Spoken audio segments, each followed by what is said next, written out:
भजो नित्य गोविंदा नित्य गोविंदा।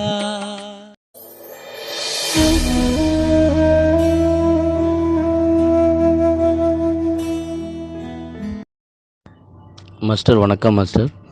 நான் நாமமணி கோயம்புத்தூர்லேருந்து பேசுகிறேன் மாஸ்டர். நான் சூரிய தியானம் டெய்லி செஞ்சு கொண்டு வந்துட்டுருக்கேன் மாஸ்டர். இப்போ நீங்கள் அன்றைக்கி சொன்ன மாதிரி அந்த கையில் உள்ள கலர் பார்த்த மாதிரி இப்போ இந்த கொஞ்ச நேரம் சூரிய தியானம் பண்ணிவிட்டு மேலே மல்லாக்க ஆகாயத்தை பார்த்து படுக்கச்சில் இந்த ஆகாயத்தில் சில நேரம் ஒரு ரவுண்ட் சில கலர்ஸ்லாம் கொஞ்சம் தெரியுற மாதிரி இருக்குது மாஸ்டர். சம்டைம்ஸ் கொஞ்சம் ஒரு ஆரஞ்சு கலர் குவியல் மாதிரி அல்லது ஒரு பச்சை கலர் குவியல் மாதிரி தெரியுதுங்க மாஸ்டர். அதுக்கப்புறம் இன்றைக்கி ஒரு புது அனுபவமாக இருந்துச்சு மாஸ்டர். நம்ம மேலே மல்லாக்க படுத்து ஆகாயத்தை பார்க்கச்சில் தியானம் முடித்ததுக்கப்புறம் இந்த நம்ம இந்த தலை சுற்றினா எப்படி இருக்கும் மாஸ்டர், சில நேரம் அப்படி கண்ணு முன்னாடி பட்டர்ஃப்ளை பறந்து போகிற மாதிரி அதுமாதிரி சின்ன சின்ன ஒயிட் கலர் பூச்சிலாம் அங்கேங்க போகிற மாதிரி அங்கேங்கே போகிற மாதிரி நிறைய பார்த்தோம். நிறைய இருக்குது மாஸ்டர், குட்டி குட்டி குட்டியாக.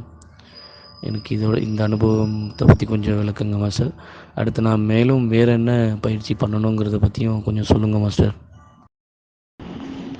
நாகமணி வணக்கம். நீங்கள் சூத்ரா தியானம் மட்டும் அட்டன் பண்ணியிருக்கீங்களா? ஓகே. அது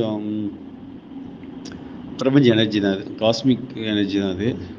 அதுதான் நீங்கள் கண்ணில் பார்த்தது. அது கண்ணில் பார்க்க ஆரம்பிச்சிட்டா அடுத்து ரிசீவிங் போயிடலாம். நம்ம உங்களால் என்ன பாசிபிளோ நிறைய கிளாஸஸ் நடந்துகிட்ருக்கும். பாருங்கள், உங்களுக்கு என்ன பாசிபிளோ ஆன்லைனில் இதை அட்டன் பண்ண முடியுமோ இல்லை நேரில் வர முடியுமா அப்படிங்கிறத பாருங்கள், பார்த்துட்டு அட்டன் பண்ணுங்கள். காஸ்மிக் எனர்ஜி கண்ணில் பார்த்துட்டிங்கன்னா நீங்கள் அடுத்து திபெத்தின் யோகாவுக்கு போகலாம். எதாக இருந்தாலும் பேஸ் சடோரி முடிச்சுட்டு பண்ணிங்கன்னா எல்லாமே ஈஸியாக சக்ஸஸ் ஆகும்.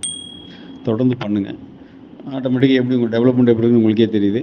உங்களோட ஈடுபாட்டுக்கு தகுந்த மாதிரி ஆன்மீக வளர்ச்சி தானாக நடக்கும். அது நல்லது நாகமணி.